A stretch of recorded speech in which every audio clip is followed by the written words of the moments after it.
mentioned, and I'm with the Children's Center Inc.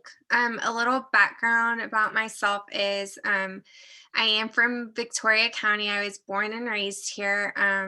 I went to Texas A&M Kingsville and got my degree in Spanish and sociology.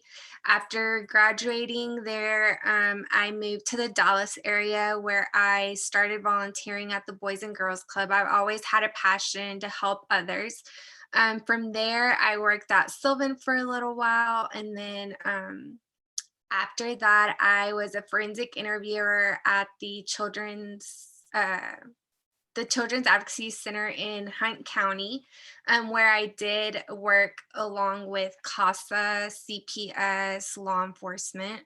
Um, and then after that, I worked there for about 3 years, and then I moved back to Victoria, where I worked at Gulf Bend, and I was a crisis case manager there for a while. So I worked along with people at risk, and my job was to either send them inpatient or for outpatient services to help with what was going on with them. I worked in the jails, hospitals, pretty much everywhere, and I was always on call. Um, and then I found this job where it pretty much sums up everything that I've done. And I am able to still help the youth, um, be a case manager for them, be their voice. And that pretty much tells you a little bit about my background. The counties we serve with the Children's Center are Victoria, Lavaca, Jackson, DeWitt, Calhoun, in Gonzales. So our objective is to go to all the surrounding counties and get them on board with becoming a safe place, which I'll talk about in a little bit.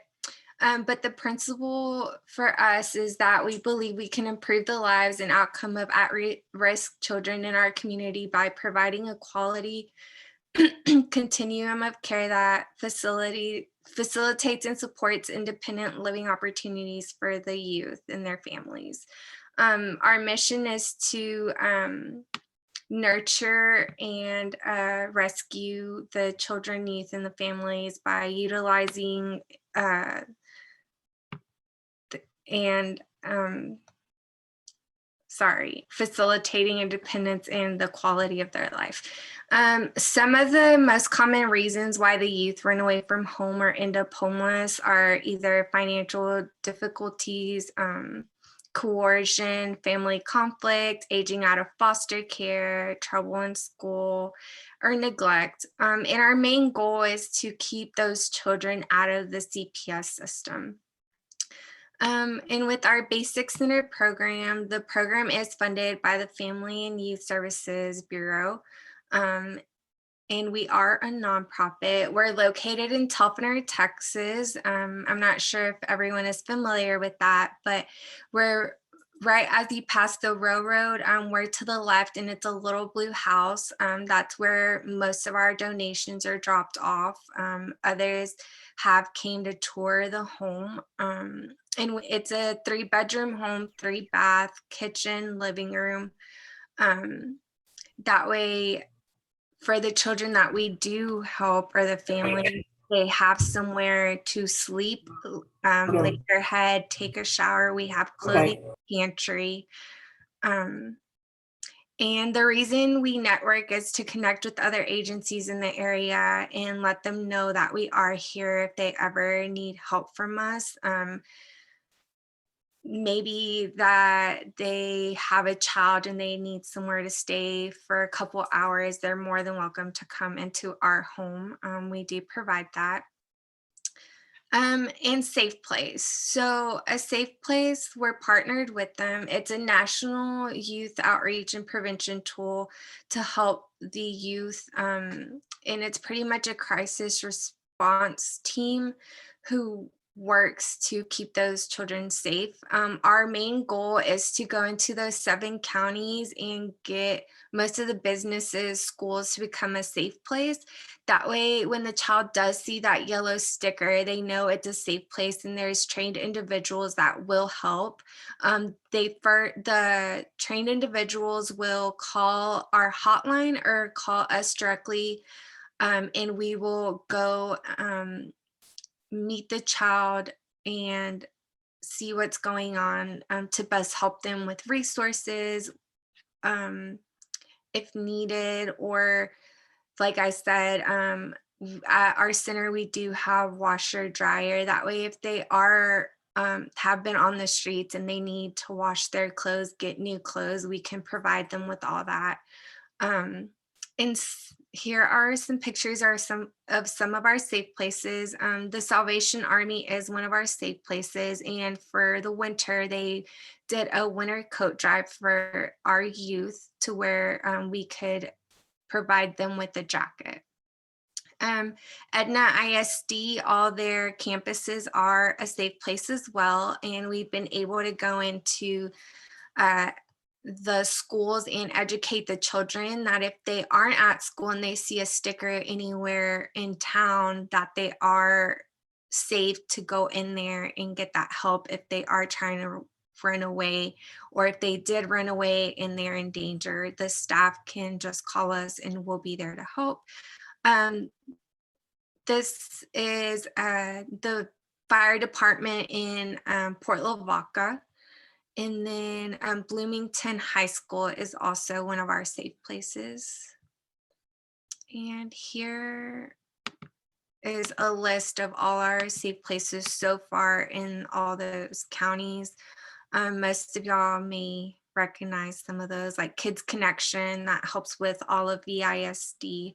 And not only do we have an office here in Telfner, but our main office is in the Galveston area in Houston. In Corpus, we have an office as well, and they have 85 safe places. Houston has 80, Rio Grande Valley 93, and the Beaumont area has 126 safe places as of now. Our center here in Victoria started up in about May of last year. So we are close to 40, but we're trying to get more. That way, Safe Place is better known, and it is nationwide. So if any of you are in like the San Antonio area, the quick trips are all safe places. So if there is an individual or a youth in that area or any area that has a quick trip, they will see the safe place logo, which means that they can go in there and ask for help. We also have a program where we try to get host homes, and it's similar to like foster care. Those host homes will provide a stable and positive environment for the youth, and they'll welcome the children as a member of their family until we can place them elsewhere.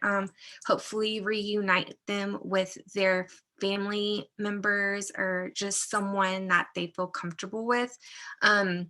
With the host home, there is a really long application. There is background checks that have to be done. There's training classes that they have to complete. So it's not just a matter of, okay, you want to be a host home, here you go. They must be 21 years of age to become a host home. And then, sorry. So us as the Children's Center Inc. are always accepting donations, like I mentioned, jackets, blankets. That way, if we do run into an individual that is homeless, we can at least provide them a backpack with a blanket, hygiene products. We do go to Christ Kitchen and try to help once a week on Wednesdays by handing out hygiene products that include like toothbrushes, toothpaste, floss, sanitary wipes, hand sanitizer, just anything that we could possibly give out to the community. I know in December we gave out some jackets, shoes for individuals as well. Because at the center, we do receive a lot of donations, and most of the time we have so much that we want to give back to our community. And then another way to help us is by supporting our coffee artisan friendship exchange, which more information can be found on the childrencenterInc.org. But it's pretty much a coffee exchange that the Children's Center Inc. Has started, to where we sell coffee. And I was actually given the project, and in April, I'm hoping to host a coffee tasting. I'm still gathering more details about that, but I will definitely send out more information once it comes closer. But with the coffee and all the donations, we're able to build shelters, and I believe we're hosting at least 3 youth to where they can work and save up while they go to school. And like I said, more information can be found on our website with that. But here are some images of people that have donated to us. The Victoria Public Library has donated a ton of books for our youth when they are in our basic home in Telfiner, to where they can read a book. Here is a picture of us receiving toothpaste, toothbrushes, floss, some other hygiene products from another dentist office. And here are some quilts that were donated to us from a church in Yoakum. And then there in the center, VEC, which is Victoria Electric Co-op here in Victoria, donated $5,000 to us last year in October. And the main reason for that was for us to purchase a washer, dryer, refrigerator, so we could, like I mentioned earlier, wash the individual's blanket if that's what comforts them, their clothes. That way, while their clothes is washing, we can provide them with new clothes that we have in the closets. In a refrigerator, so we can store milk if we have an infant or toddler, juices, just any type of food that we can provide for the youth while they are in our home. And then up in that picture, they provided alcohol wipes, masks that we were able to hand out to any homeless individual or youth that we ran into. Here's my information, my phone number. If anyone wants to contact me and ask any questions, or if something comes up, I will be more than happy to help. And then my email, which is mgarcia@tcc1878.org. Feel free to email with any questions, concerns. And then there is our website, to where you can see our newsletters, more information about the organization and what we do. Like I mentioned, we're not the only office. There's the Galveston office, which started up in 1878, and that's the main office. And they do have a shelter there, which I believe right now they have about 14 families that they are housing there. Our center is just a drop-in center, so it's just a matter of us having the child there until we can get them with the host home. And that's why our host homes are so important. That way the youth does have somewhere to stay until we find permanent placement. And I believe that's about it. Does anyone have any questions or comments? Do you know about how many kids y'all have worked with, maybe like this year or so far? So far this year, I am working with two individuals and they are in the DeWitt area. So it's not here in Victoria, but in DeWitt. And they are only Spanish speaking. And so I'm bilingual, so I'm able to work with both the child and the families. Last year, I believe we had maybe about 5 or 6 individuals, and we were able to provide them with a Christmas and gather donations from a bunch of people that were willing to provide them with that Christmas in Thanksgiving meals. Mumfords gave us a lot of donations around the Thanksgiving holidays to provide them with like a turkey and the dressing and all that. Awesome. What are the ages that I guess you've seen more of since y'all started? More in like the teenage area, but we serve like 0 to 17. Gotcha. Yeah. I have a quick question. Yes. I'm a sub for VISD and I didn't know about the whole safe place thing. How would we go about like suggesting a school or maybe something to become a safe place? So we have talked to what is her name? She's at Kids Connection. Kids Connection is the only one that's a safe place, I believe, because they were trying to gather like all the counselors and the superintendent to see if every campus could become a safe place. Because like at Edna, the reason I got everyone to be on board is because there was one person in charge of the child's safety, and she was the one that made the call, and the superintendent was on board with it. And with Victoria ISD being so big, it's like we have to go through so many people in order for each campus to become a safe place.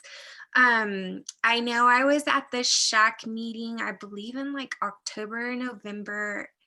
I don't remember her name, and she mentioned that she would bring it up to the superintendent again, but I never heard back from her.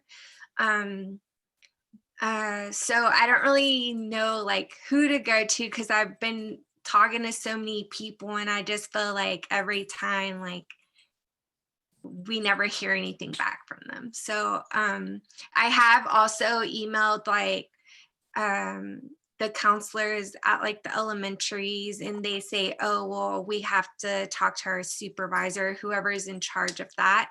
So maybe if each school, like maybe like the principal, I could talk to each principal and see if we could go that route. But with Victoria ISD being so big, it's just kind of hard. And what about like local businesses too? Like, is there any stipulations? Because I saw some restaurants and I have like friends and stuff, and I've worked in restaurants. Is there a certain protocol they'd have to go through to become a safe place? Oh no. So well, we just require that there be no what is it? No individuals hired that are registered sex offenders or anything like that.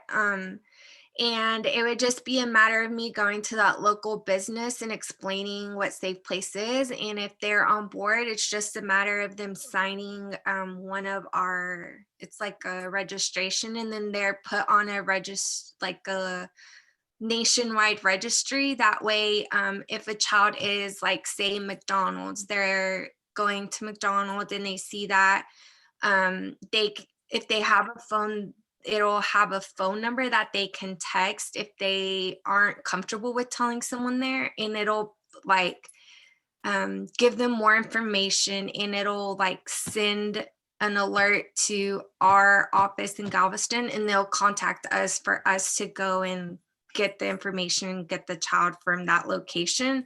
Or say you're say McDonald's isn't a safe place, but you're at McDonald's and you text the number and it'll like say that Citizens is a safe place. It'll tell you that Citizens is a safe place, so they can just go to Citizens and tell them that they're in danger and we can pick them up at Citizens or whatever. But yeah, it would just be a matter of me going to that local business, letting them know what safe place is. If they're on board, they sign that. It's a sheet of paper that just says, like, I don't know exactly what it says, but that they're on board, and we just train the staff and then provide them with that yellow safe place sticker for them to put on their door, or a yard or wherever we have yard signs or the stickers that go on the doors.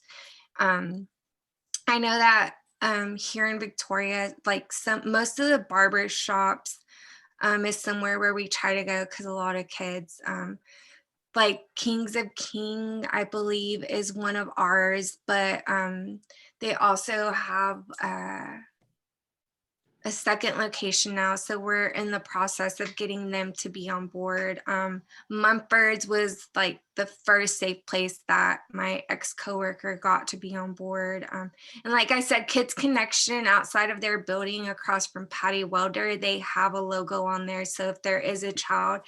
But I guess our main concern is, how does the child know what that means? So that's why we're trying to get into the schools to educate them and like do an assembly and let them know that if they see that sticker, that that's what it means.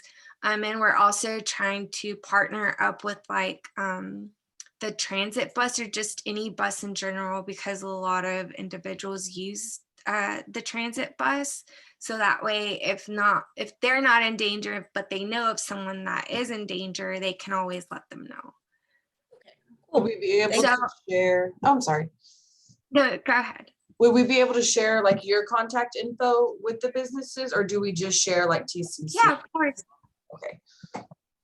No, you can share that last slide. I'll put it on there. And they can call me directly, and we can set up a time, and I can go over there and present what safe place is, and go from there. And I'll be sure to share all this information out with everybody, so y'all all have it as well.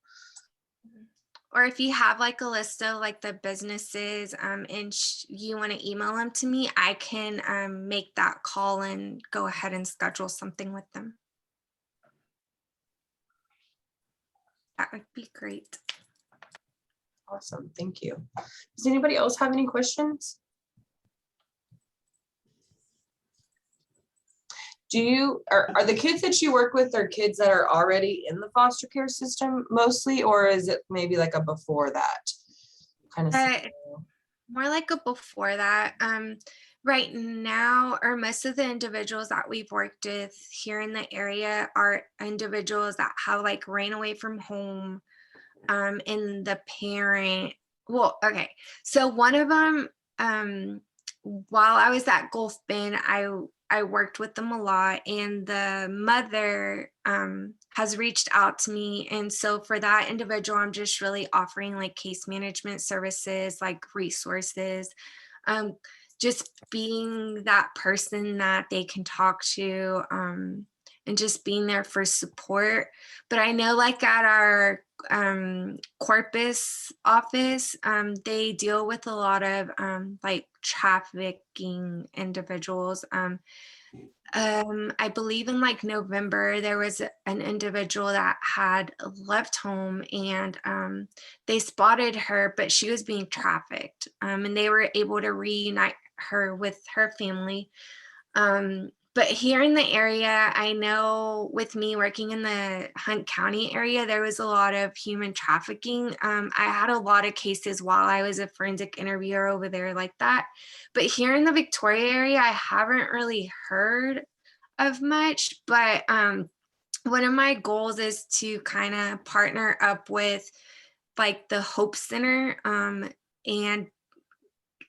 do the training again, to where I can be that victim advocate that I was before. But since I haven't had the training, I can't really like jump in and help. So just really trying to get with other agencies. That way we can see how we can help. Like I said, we try to give back to our community. And with my background and everything, I'm able to work with the Spanish speaking individuals and just individuals with autism, IDD, anything, because I did have all that training when I was a forensic interviewer. I was sent to Alabama for like a Spanish speaking only forensic interviewer training.